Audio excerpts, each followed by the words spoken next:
Hey everyone, and welcome to the course. My name is Daniel Buckley, and I'll be your instructor. In this course, we are going to be looking at learning the Unreal Engine. So, what is the Unreal Engine? Well, pretty much it is a video game engine developed by Epic Games, and it is used all over the industry for many of the great AAA games. Okay, there's probably tons of games that you have played before that have used the Unreal Engine, as it's been around for quite some time now, and over the years they've only gone and added much more stuff and refined all of its different systems. And not only is Unreal graphically great with the games that you can create, it's also very intuitive to use, as the editor is pretty streamlined and there is a lot of different functionality built into the engine so that both new and experienced developers can have a pretty smooth experience in developing their games. So what engine features are we going to be learning throughout this course? Well, first of all, we are going to be installing the engine and having a look at the editor, okay? Understanding what each of the different panels do and how we can use them in order to create our games.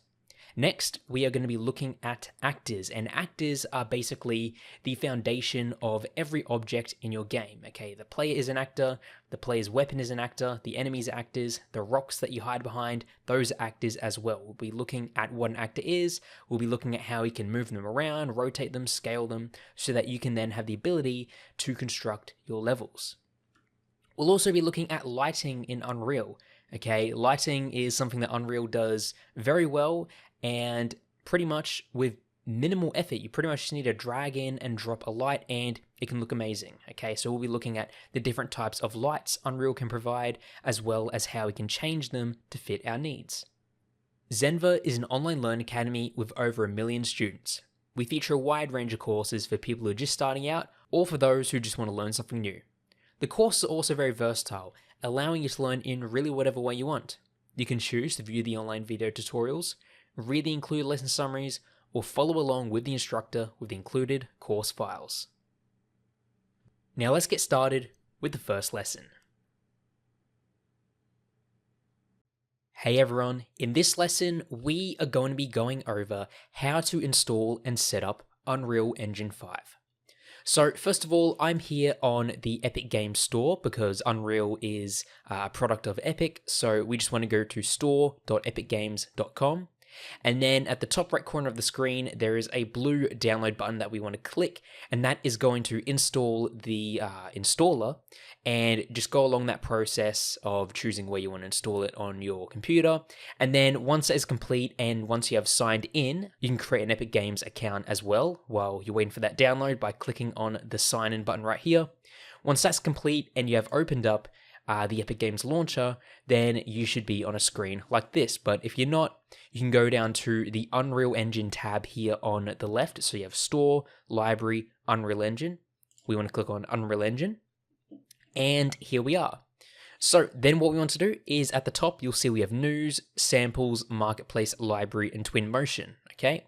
News is just, updates about Unreal Engine 5 and what things are coming. Samples is where you can download sample projects, and Marketplace is where you can download assets like 3D models, sound effects, textures, those sort of things. But we want to go over to the Library tab, and inside of the Library tab here is where we can install versions of the engine as well as create projects. So what you want to do is you want to click on the install button. There should be an orange install button right here to install version 5.0. I've already got it installed, so that's why it looks a bit different for me. But yes, there should be an install button here to click, and you should then be able to choose where you want to install the engine to. I do believe the engine is around 30 gigabytes in size, so do be warned that it is quite a large download, so it may take some time. Okay, but once you have that completed, then we have the engine installed. You should see there is a launch button right here, or at the top right corner of our screen is a orange launch button right here. So we can click on either one of those to launch up the engine.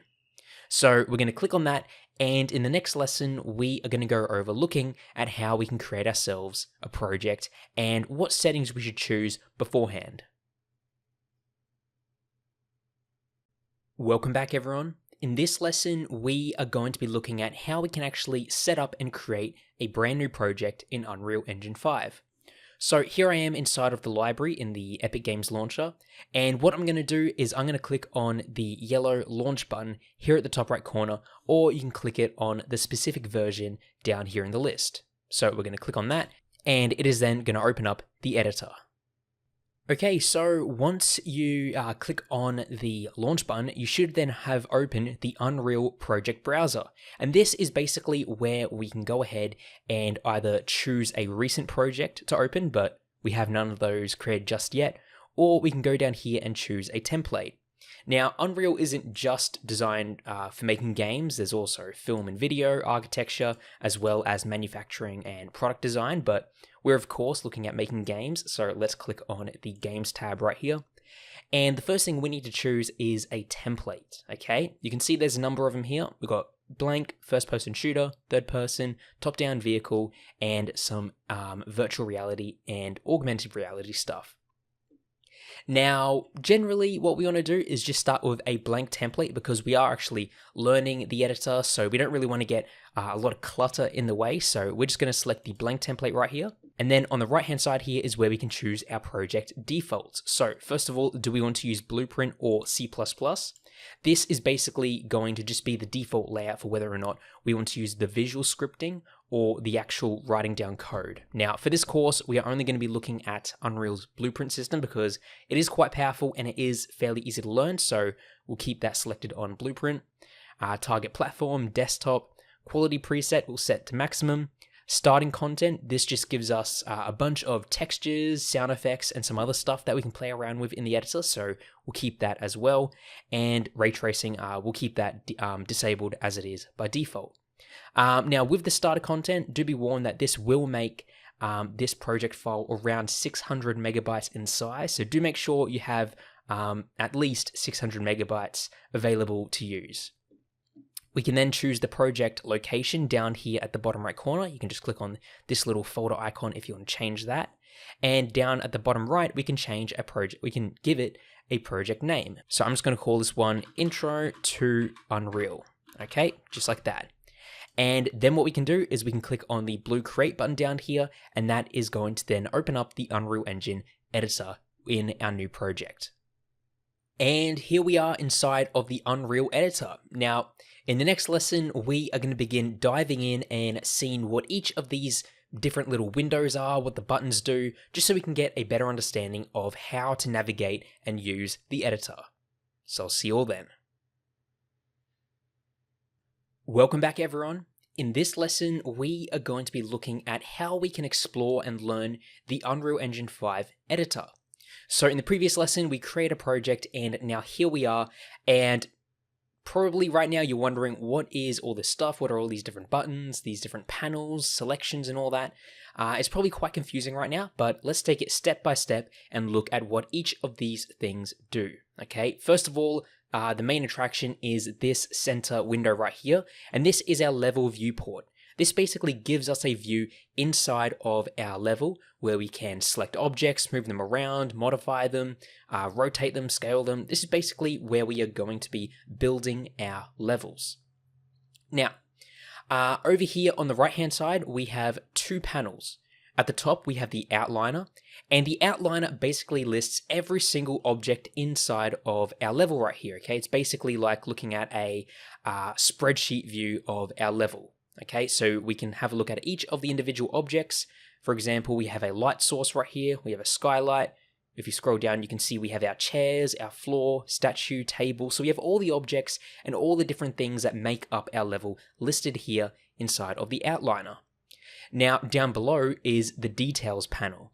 And the details panel is very important and is something that you'll be using all the time, because what this does is it basically allows us to have an inside look into whatever object we are selecting. So let's go to our level viewport right here. And what I'm going to do is I'm just going to left click on one of the chairs. So I'll left click on the chair, and you can see that it has this sort of orange outline to show that it is selected.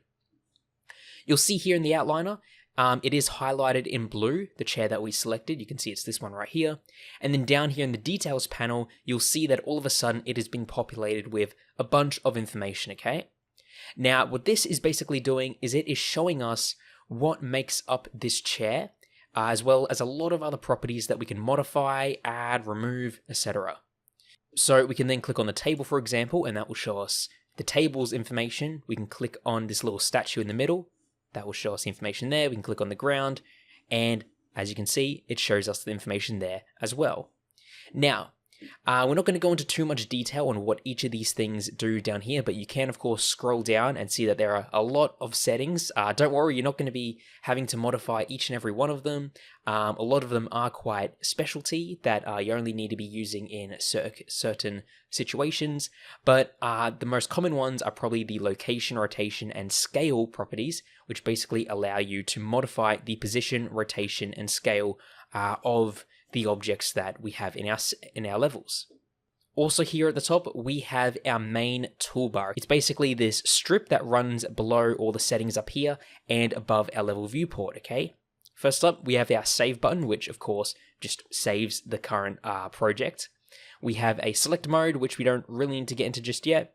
We have a button to quickly add objects to our level right here if we want to add in some shapes or if you want to add in a light or stuff like that. Over here then, we have probably one of the most important buttons, and that is the play button, okay? Clicking on this will allow us to play our game in this level. So if I go ahead and click on this, what you'll see is we spawn into our game. There is also some sound, which I've probably turned down the video because it can be quite loud. But basically, this is our level playing. And if we click on the level right here, our mouse is going to disappear and it's going to basically lock in like we are playing a first-person game, okay? We can use the WASD keys to move around. And yeah, so basically if we were to build and publish this game right now, this is what it would play like. So being able to play the game in the editor when you are making it is very important because you'll constantly be needing to go and check things, see if the player's jump is the correct height, see if this object is colliding properly, see if the physics are working when you want a ball to roll down a ramp. There's a lot of things that of course you do want to test when making your game. So we can fly around, we can hit into these obstacles. So now how do we get out of this? Well, we can just press escape and that is going to end the play like so. Okay?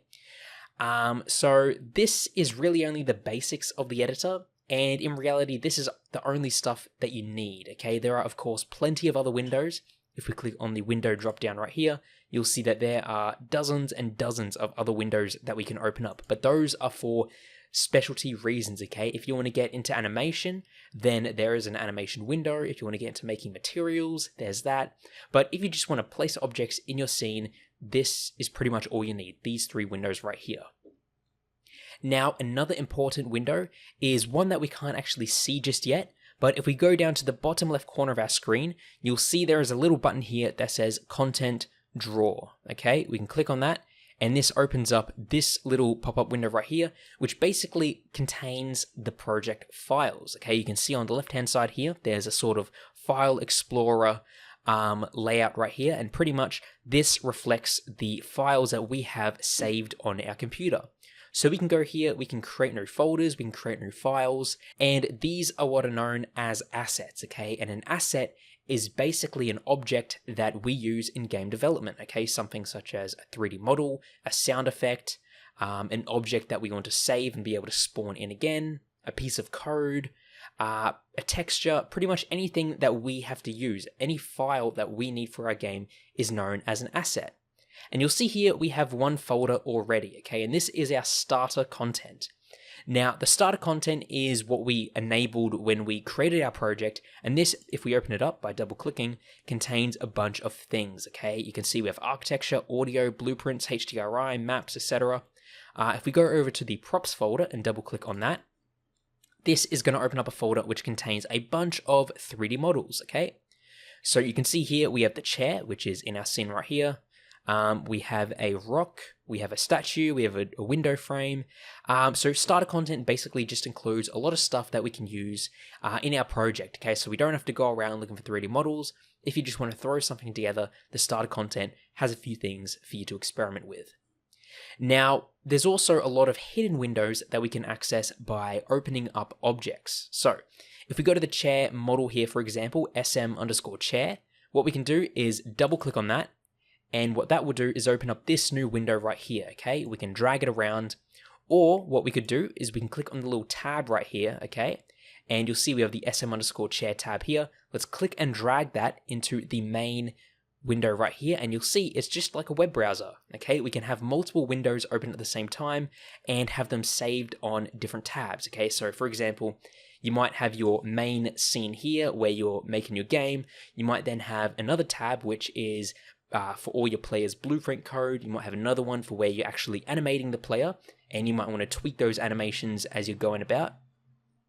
So yeah, you can have a bunch of tabs here. You can have separate windows that you can drag over to your second monitor if you have that. So there's a lot of customization in how you can actually work with the editor. And what we can also do is move around these little panels here inside of our window. So we can click and drag on the edges to sort of resize them however we wish, like so. Or we can undock them like so into their own separate windows, okay, and we can resize them. And if we click and drag on the header here, we can then choose where we want to redock it. So we might want to place it over here, for example, but for the project, I'm just going to keep it back up where it was before, okay, like so. So if we go over to the SM_chair window, which we just opened, you'll see that this is basically a window dedicated to just inspecting this chair model, okay? Because this is a 3D model, it's got materials, so you might want to go into certain 3D models and modify a bit of their properties. That's what you can do here, okay? So you have a very fine control over how your objects, how your assets in your game are loaded in, how they work, and Unreal gives you that in-depth flexibility to do so with pretty much any object and asset that you want to import into your game. So to close the window, we can just click on this little X next to the tab right here, and we are then back in our main level viewport right here. So that is a look at the editor of Unreal Engine 5. There's of course many more things that we can mess around with and have a look at. And throughout this course, we will be looking at a number of different windows, and we'll of course be using the outliner, the details panel here, as well as the level viewport for a lot of our work. So in the next lesson, we are going to have a look at how we can start moving around these objects here, scaling them and rotating them, okay? Because we might want to construct our level differently. So I'll see you all then in the next lesson. Welcome back everyone. In this lesson, we are going to be looking at how we can actually navigate around our level viewport right here, okay? Because right now we just have this static image of our level. But for example, let's just say we have a large open world map and we want to fly over to the other side of the world to have a look at something or move an object around. How do we do that? Well, there are a number of different ways we can do this inside of level viewport. First of all, what we can do is we can hold down our right mouse button when we are hovering over it, like so. You should see our cursor disappear, and we can then just move our mouse around to look, okay? It's just like a first-person shooter or a video game where we can just look around like so. We can let go, and then we can go about our day selecting objects and doing whatever. But looking around is one thing. How do we start moving? Well, while we have our right mouse button held down and looking around, we can use the W, A, S, and D keys to sort of fly in the direction that we are relative to, okay? So we can sort of fly around like this using the W, A, S, D keys. We can use E to move vertically and Q to move down, okay? E to go up, Q to go down, and W, A, S, D to move around like so. Now, that's pretty cool. We can fly around. We can go over to this chair over here. We can get a close-up look at the statue. And if we have stuff far away, we can, of course, fly over there as well. But what if we have an object that we don't exactly know where it is? Okay, let's just say we go into our outliner here and we want to go over to this chair right here. Okay, but let's just say this chair is a far distance away and we don't really know where it is. Well, what we can do is we can press the F key on our keyboard, and that is going to focus in on that object. Okay, so we can be over here a far distance away. We press F when we have an object selected, and it is going to focus in on it, okay? We can do the same thing for, let's just say we have our player start. So this is basically where our player will spawn. We press F and we focus in on it like so. Okay, that's great. But that's for navigating around our scene. How do we change the orientation, for example, if we want to have fine control over where objects are? We might want to have an overhead view, okay? Well, we can, of course, get an overhead view like this. It's a bit janky to get set up, but as you can see, we now have an overhead view, but again, it doesn't seem exact, okay? The camera still has depth, and we don't really have that sort of level planning, architecture sort of orthographic view. So how do we get that? Well, what we can do is we can go over to perspective right here at the top left corner of our level overview. We can click on that, and we can change all of the different, or we can change basically where our camera perspective is. So right now it is set to perspective, which basically means that it is just a camera that can capture depth. So of course, objects that are further away are smaller on our screen. But we can also switch that over to an orthographic view. And an orthographic view is basically one where depth does not exist, okay? Whatever our camera sees, it sees pretty much straight on.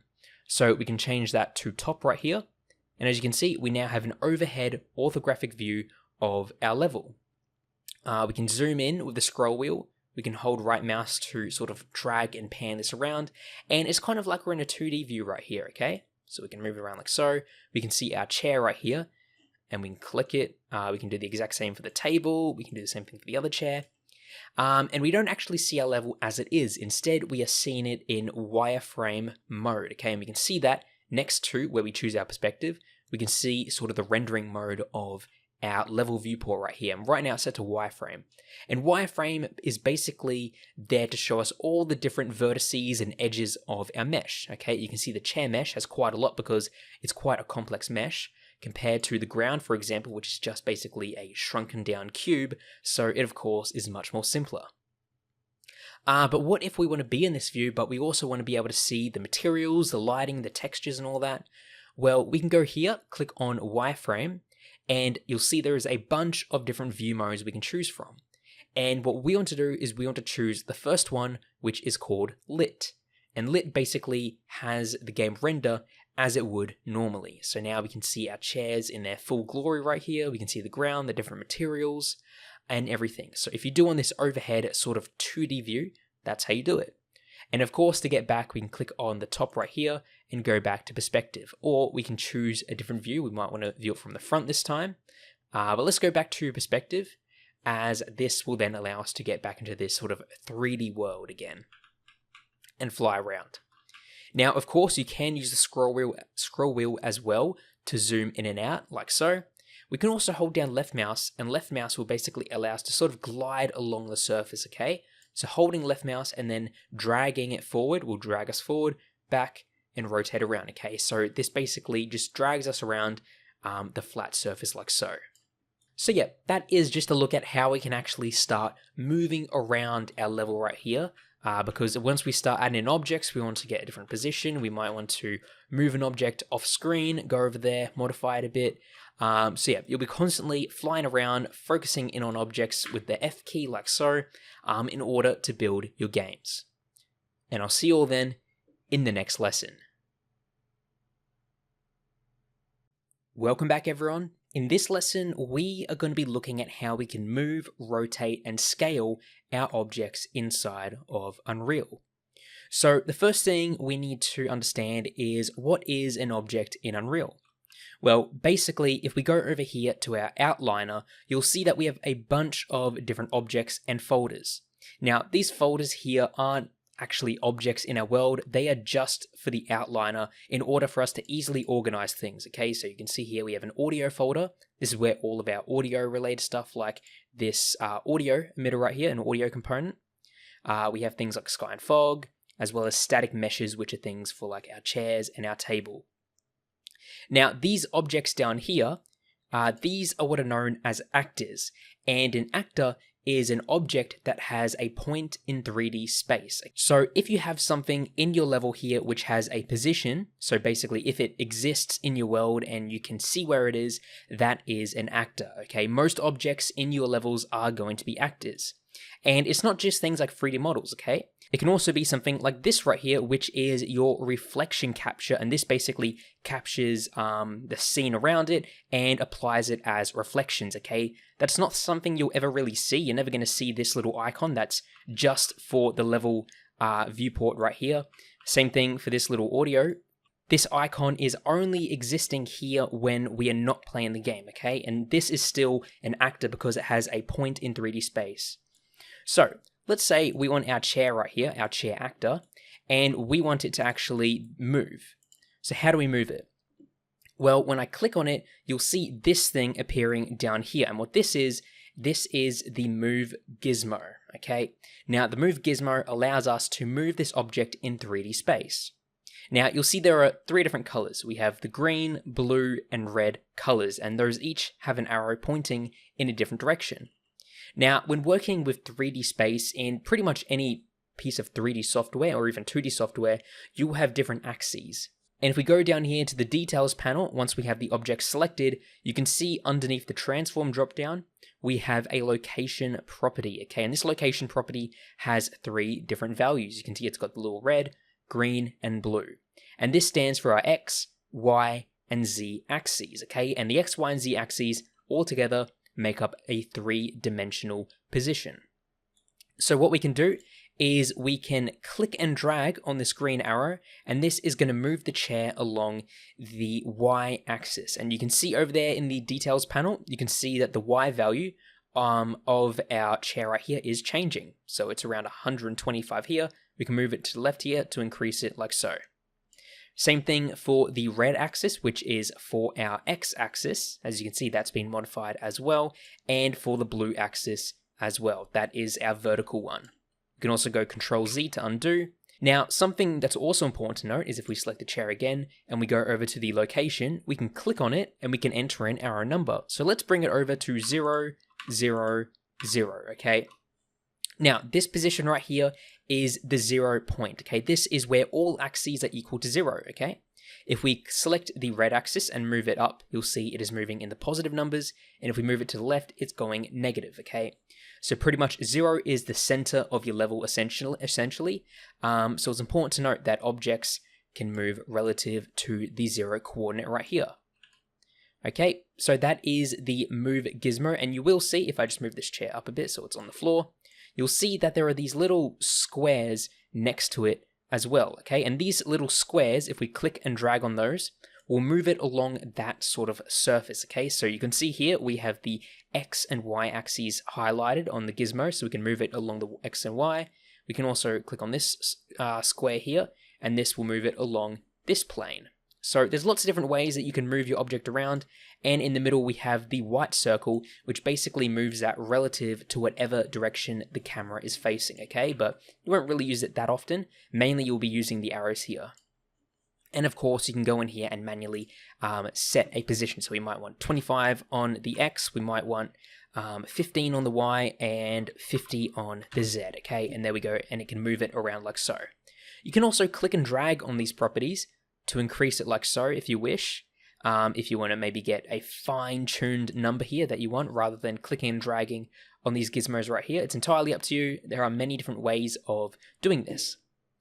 And another thing you may notice is that when you're clicking and dragging on the gizmo here, it's sort of snappy, okay? It feels like it's sort of latching itself and glitching around. And that's because by default, it is snapping itself every 10 units, okay? And you can see here in the location, when I move it along the X-axis, you can see it is snapping in units of 10. And that's because we have snap enabled. Now, to disable that, we can go to the top here where we have this little grid icon, which is blue. We can click on that, and now it is freely moving, okay? And we can move it as finely as we wish. We can click it again to enable it, and we can even click on the number next to it in order to change the amount that it snaps. So if we want to snap 5 units, there we go. Now, as well as moving around, we also have the ability to rotate our object. Now, how do we get the rotation gizmo? Well, if we go to the top here, you'll see there are 4 different buttons right here where my mouse cursor is, okay? We have the select object tool, which basically allows us to select stuff. And then we have the move tool, which allows us to move things around. And then we have the rotate tool, which we can select by pressing on the button right there. Or we can use E as the keyboard shortcut, okay? W is for the move tool, E is for the rotate tool. And just like with the move tool, we have 3 different axes that we can rotate this object around. So we have the blue for the Z, we have the green for the Y, and we have the red for the X, okay? And you can see here that it is also by default snapping to every 10 degrees. And yeah, unlike moving stuff around, it doesn't work in terms of units like it was with moving, rather it works in terms of degrees.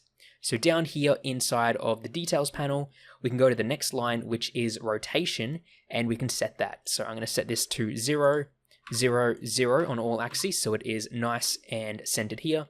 And you can see that when I start moving along the blue, which is the Z axis, you can see it rotates around like so, okay?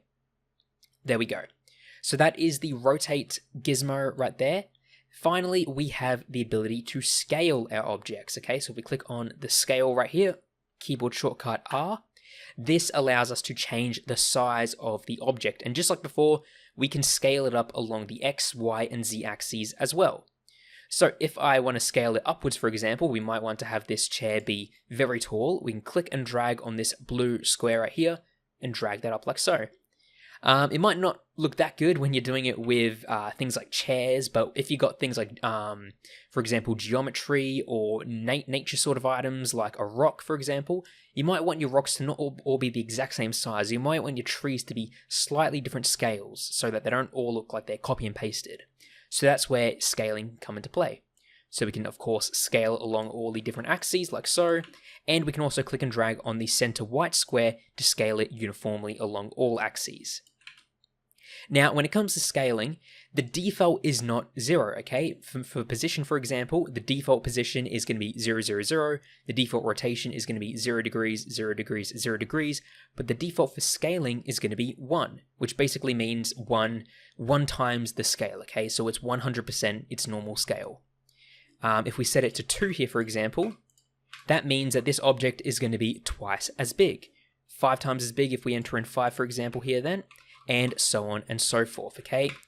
So that is how we can move, rotate, and scale our objects inside of Unreal Engine 5. And just like with all the other ones as well, we can also disable or enable the snapping. So scaling right now, you can see it is scaling in terms of 0.25.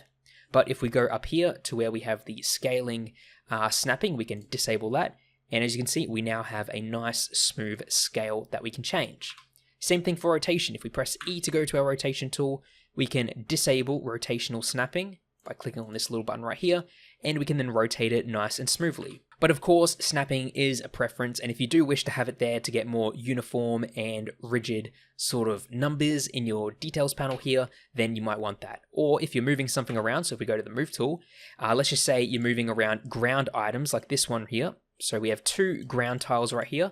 Let's just say you want to move them around. Snapping might be the best way to do that, just so that you can actually have that fine control over where exactly it is, and you don't have to worry about trying to finally place it next to an object, modify the numbers and all that. Rather, you can just turn on snapping, and it's going to snap right into the exact same position that you need it to. These are basically the vital tool sets that you need to know for Unreal 5. I'll see you all then in the next lesson.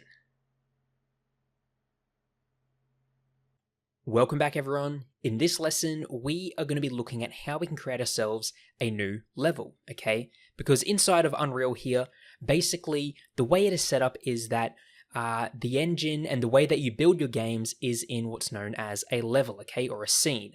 And this is basically a self-contained environment which contains a certain number of actors, objects, and all of that. So for example, if you have maybe a menu screen, that menu might be on its own level, which has all of the 2D elements that you can click on and interact with. And then when you launch the game, you might want to load into another level, which is level 1, and then you can go over to level 2, etc. Okay? Games typically have multiple levels, so that's sort of how you can think of it. Now, in the level we have right here, what I want to actually do is create ourselves a new level that is blank, okay? We don't want these chairs, we don't want the sound emitter that we have already, okay? We want a nice blank level to work with. So how do we do that? Well, we can go up to File at the top left corner here and go New Level. We'll click on that, and this window here is going to pop up where we can choose the sort of template we want, okay? We can choose Open World, we can choose Basic, and then we can choose an empty level or an empty open world. Now, we don't really need an open world. We're going to go with Basic here just because it gives us a nice little platform to work with. And the empty worlds are if you don't want a skybox or any built-in lighting to be added by default. Okay, so we're going to click on Basic. We'll click Create. And as you can see, this has created ourselves a brand new level. And we have a skybox, we have a light, we have a ground right here that we can, of course, move around using our move tool, but we're going to keep it nice and still for now. And if we look in the outliner here, you'll see underneath the lighting folder, there are a number of different objects here that are building our scene. First of all, the directional light. This is in charge of giving us, well, light, okay? And a directional light basically acts like a sun does, okay? In the sense that the light beams are all coming from one single direction. And if we click on our directional light and go down to the details panel here, you can see underneath light, we can change a lot of the properties, okay? Such as the light temperature, so we can make it a nice warm light, or we can make it a cooler light like so. We can enable or disable if it casts shadows, and we can change stuff like the intensity of the light as well, okay? So there's lots of things we can modify with our lighting. We also then have exponential height fog. This basically makes it so that there is some fog on the ground just so it's not 100% clear. We have a sky atmosphere, we have a sky light, we have our actual sky box mesh, and we have volumetric clouds, okay? So with Unreal, you can get very deep in how you want to set up your scenes and the lighting and the skies, okay? So there are plenty of different things you can mess around with here. We can have an entire course going over setting up an atmosphere, okay? But we're just gonna close up this little lighting folder here because we don't really need to modify any of those actors in there. All we're going to be doing now is setting up our level to have a player, which is what we are going to work on in the next lesson. But before that, let's go ahead and save this level. So what we can do is we can go to the top left here where we have this little save icon, and we can click that, or we can just go Control S, and this is going to open up the save window. Now, what we want to do is we want to save this to a new folder. Now, we've already got our starter content right here, but we don't want to save it here, okay? Because the starter content is sort of the stuff that Unreal is just giving to us, and we want to have our own folder for our own stuff. So I'm going to click on the content folder right here, and I'm going to right click, and I'm going to go New Folder. And I'm going to call this one Levels. Now we can double click to open this Levels folder up, and inside of here is where we can save the file. So I'm going to rename it down here to just be Level 1 and click on Save. So now that is saved into our content drawer. If we go over there and click on the content drawer button here, go over to the content folder, you'll see we have levels, and then we have our level 1 asset right here, okay, which is cool. So the level 1 is now saved to our actual project. So it's in the project files now, saved. We can quit out, reload it back up, and it will still be here. And I'll see you all then in the next lesson. Welcome back, everyone. In this lesson, we are going to be looking at how we can create actors inside of our Unreal levels. Now, first of all, what is an actor? Well, an actor is basically an object inside of our game world that can have a position in 3D space. Okay, so if we look over here in our outliner, we'll see that we have a bunch of objects right here. Now, you can see over here that it has the object type, and it says displays the name of each actor's type. So there's a bunch of different types, such as directional light, skylight, sky atmosphere, volumetric cloud, but at the base of all of this, these are all actors, okay? They all exist inside of our level and all have a sort of existence, a presence. So, this floor right here, for example, if we select it, this is an actor, okay? And we can see over here in the outliner, it is of type static mesh actor. Now, an actor, as you can see, has a location, so we can move it around. It has a rotation that we can rotate, and it has a scale that we can increase and decrease in size. Now, how do we go about actually creating actors? Well, what we can do is we can go up to the top of our window right here where we have this little cube and a plus, and it says quickly add to the project. So we're going to click on this, and we're going to go down to where it says place actors.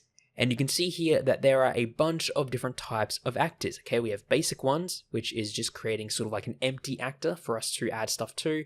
We can create some empty actors here. We then have lights, so we can create some directional lights, point lights, spotlights, and so on. We then have shapes, so we can create some basic cubes, spheres, cylinders, etc. Some cinematic stuff, some visual effects, some volumetrics, and we can go all classes to basically see all the different types of actors that we can create in our scene, which there are a lot. Now, for this example, I'm just going to go to shapes and I'm going to create ourselves a sphere, okay? And as you can see right now, it has created a new sphere in our level. We can click and drag on these move gizmos to move it up above the floor. We can look and zoom in on it. We can press F to focus in on it as well. And we can also see that it has been added to the outliner right here. Now, as you can see, it is a static mesh actor, just like the floor. And a static mesh is basically a 3D model that doesn't really do anything, okay? It doesn't do anything special, okay? It's just a 3D model that just sits there. Now, with this sphere selected, we can also go down into the details panel and have a look at all the different things that we can modify. And all these things that we can modify here are the component's properties that are based around it being a static mesh actor. And since it's a static mesh actor, we can of course change the actual mesh that gets rendered. We can change the material to basically change the visual look of this mesh. So let's set a material. I'm just going to set it to be clay bricks, like so. We can go down, we can add physics to it, so we can make it sort of falls to the ground and rolls around. And then we can also determine collision, okay? So does it collide with objects? What sort of objects does it collide with? Etc. So there are a bunch of different things here that we can modify, okay? We can even determine if it casts shadows or not. Okay, so there are a lot of different properties that we can modify for each type of actor. If I select the skylight, for example, we have an entirely different set of properties here, okay, that have to do with lights and rendering and all of that, okay? So yeah, this is basically just a quick look at what actors are inside of Unreal Engine, okay? They are basically objects that we can add to our world, and there are many, many different types of actors that we can create. We can even create our own custom actors as well. So later on in your games, you might want to create your own custom actors for maybe projectiles, for pickup types, for enemies. And that is because an actor is basically the lowest form of object, and it just branches out from there into all the various different types. So thanks for watching. Hey everyone, in this lesson, we are going to be looking at lights inside of Unreal Engine. So here I am in a brand new empty scene, and all we have is a ground and a sky. Okay, you can see over here in the outliner, we have a lighting folder, which contains all of the actors that relate to basically constructing the atmosphere, the sky, and the lighting. Now, in every sort of daytime scene, you'll have a sun, of course, or at nighttime you might have a moon. And that sun or moon wants to emit light in parallel rays, okay, sort of like the sun. So in that case, we would use something known as a directional light. And you can see we have one right here. We can select the directional light. And if we go over to where it is inside of the actual viewport here, you'll see that it doesn't actually matter where this is positioned. We can move it anywhere around the scene and it's not going to change the lighting. All that matters with the directional light is its rotation. And you can see here with this white arrow pointing off in this direction, that shows basically where this light is pointing towards. So if we add in a cube, let's go up to here, and we'll go create a basic, we'll create a shape of a cube here. Let's move it up a bit, move it over.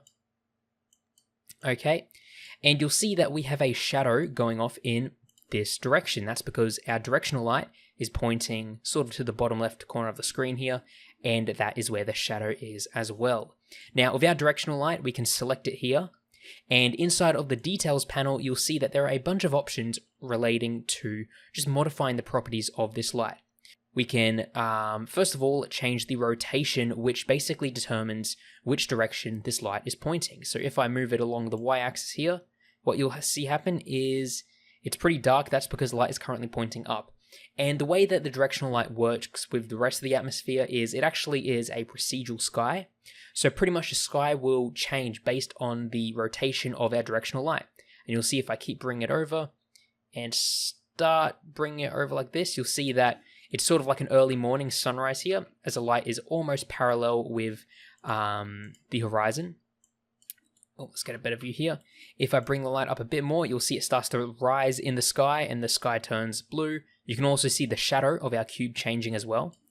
And then if I bring the sun down to the horizon here, you'll see that it goes back to a sunset, okay? And the sky changes into a nice orange color. So pretty much for a day-night cycle, all you need to do is, over time, change the Y rotation of the directional light, and then you can have a pretty simple day-night cycle, okay? Alright, so we got the directional light. Now, what else can we do with it? Well, we don't just have to keep the default settings on our directional light here.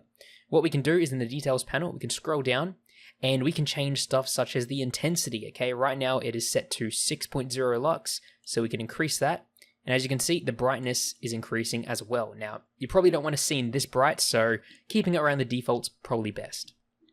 We can also change the light color. So right now it's set to white, but maybe if you're on an alien planet, you might want it to be a greenish color. Maybe a red planet, maybe for like a lava planet or something, you might want it to be a reddish color. So you can really change and mess around with all the lighting settings here, okay? Now you can also work with color temperature as well, okay? So over here, you can see that there is a use temperature checkbox here. So we can either tick it or not. And down here, we can modify the color temperature. So we can get our sun being a lot more warm, or we can make it a lot colder, okay? So if you have a specific color temperature in mind for your scene, you can enter it in there as well. And of course, you can disable or enable the ability for the sun to cast shadows, okay? If you maybe have a very complex scene that you want to be very performance friendly, you might turn off shadows, but you know, it of course looks a lot better with shadows on. So that is a look at a directional light. Now, are there any other types of lights? Well, yes, Unreal actually has quite a few different types of lights that we can use in our levels here. So if we go up to the Add Object to our Project button up here, we can click on that, go down to Lights, and you'll see the different lights that we have at our disposal. Okay, we just looked at a directional light, which we can use as a sun. Then we also have a point light, a spotlight, and a rect light. Now, a skylight is something that's also already built into the scene here, and that just adds a lot more of like the ambient light, and just makes the scene look a lot more realistic. So we're not going to be focusing on that. But a point light, for example, if we select that, it creates an object, an actor in our scene, which has this sort of wireframe sphere around it, and this basically shows us the range of the light, okay, the attenuation radius. And this light, if we see here, it's pretty much like a light bulb. It's pretty much like a candle in the sense that the light rays are emitted from all directions around it, okay? Like so. And just like with the directional light, we can go over into the details panel and change things such as the light color. So we might want this to be a red light. So we'll make it sort of like that. We can increase the intensity of that light as well. We can even increase and decrease the attenuation radius, so basically how far this light can go out, or if it's a very small light like a candle, you might want a very small radius on that. Now, to get a better look, let's actually select our directional light, and we are actually going to go ahead and disable Effects World, just for now, so that it doesn't actually emit any light, and we are left with our point light right here, and you can see, if we move it up and down, it's basically a point which is emitting light rays from all directions, okay? And it looks pretty cool here. Now, as well as a point light, let's bring the intensity down a bit, we also have what's known as a spotlight. So, just like with the point light, we can create a brand new light, and this time we are going to select Spotlight here.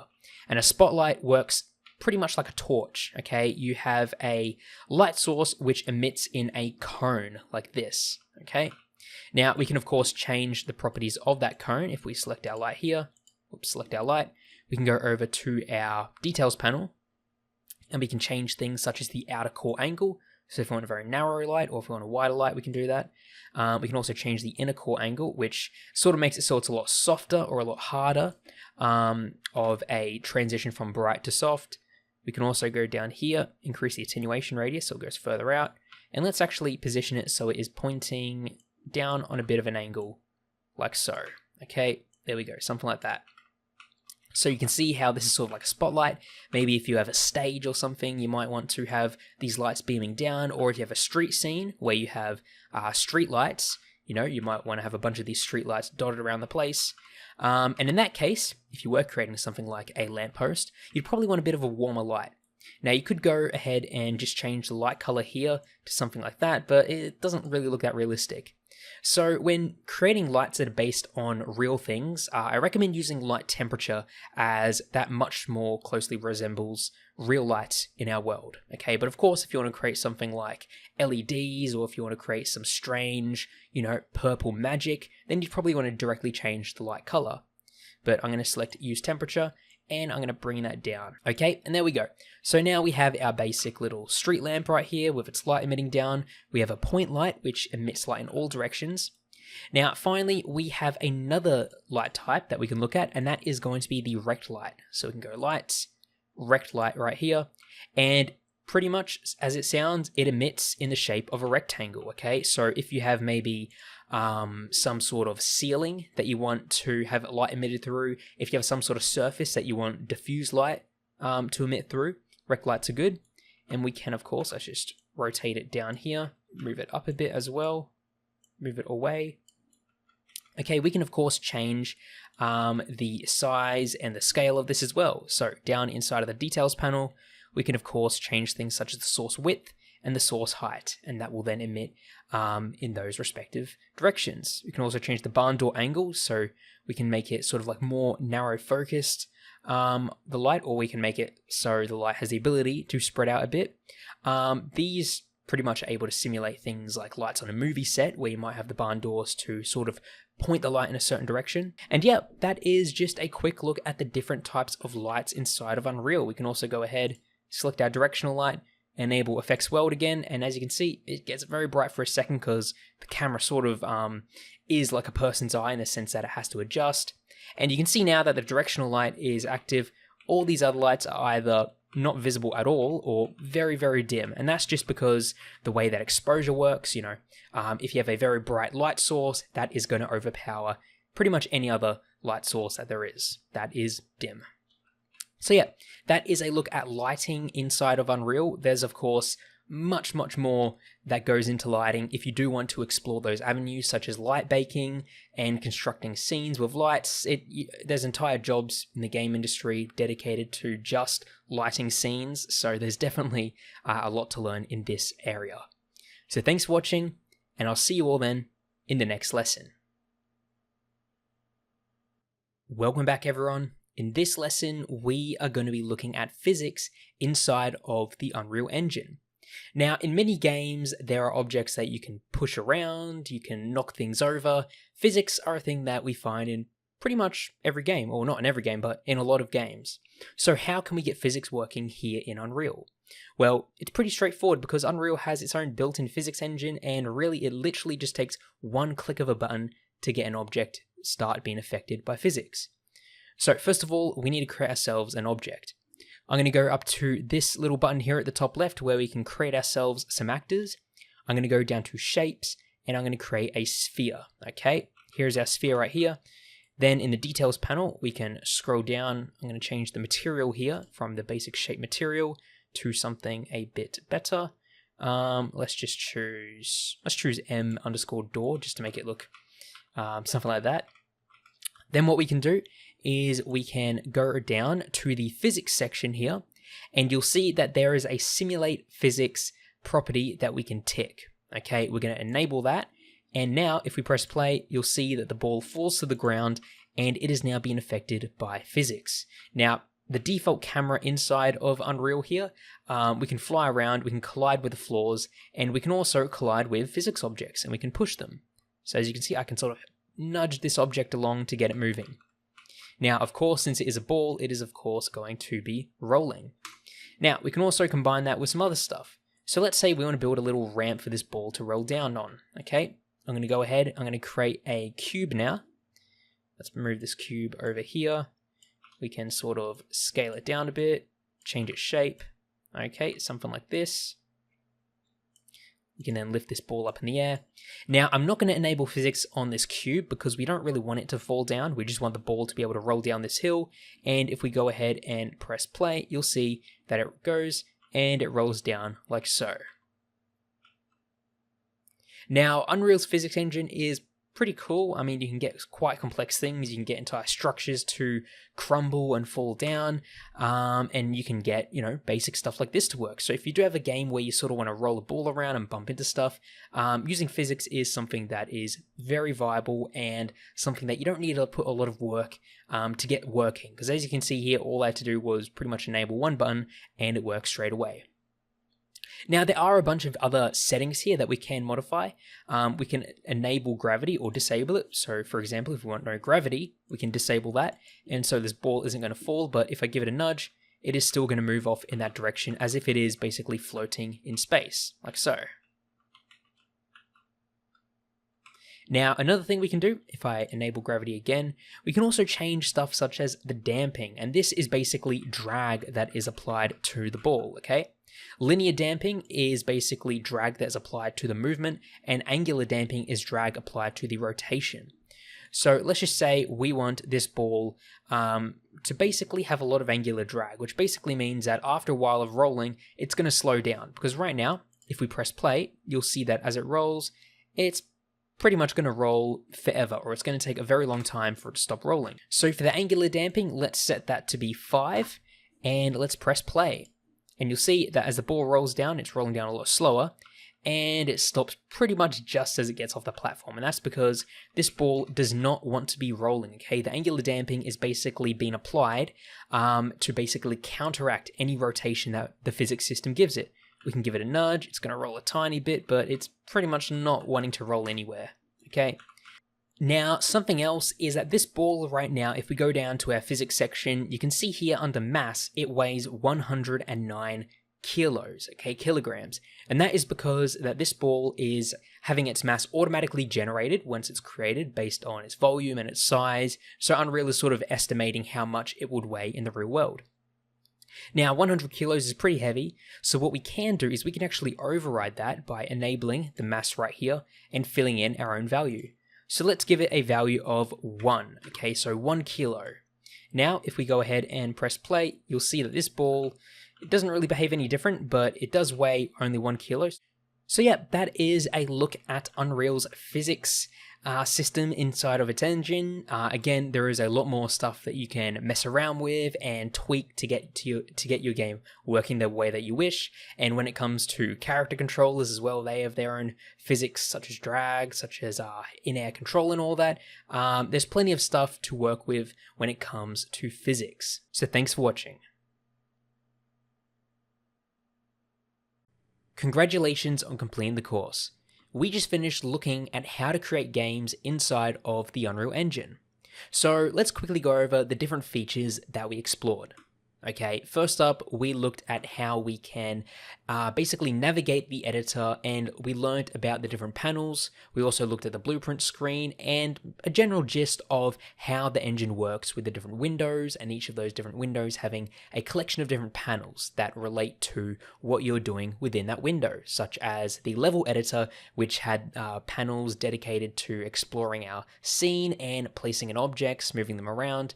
We could view them all in the outliner. We then looked at working with actors, so we basically learned what an actor is, we learned how to move them around, rotate them, scale them, as well as the different snapping options. We then looked at the lighting inside of Unreal, just a basic overview of how we can add lights, change their color temperature, change their attenuation radius, intensity, so that you can build out your scenes. Zenva is an online learn academy with over 1 million students. We feature a wide range of courses for those who are just starting out or for those who just want to learn something new. The courses are also very versatile, allowing you to learn in really whatever way you want. You can choose to view the online video tutorials, read the included lesson summaries, or follow along with the course instructor with included course files. So thank you very much for following along with the course, and I can't wait to see what you start to create in Unreal.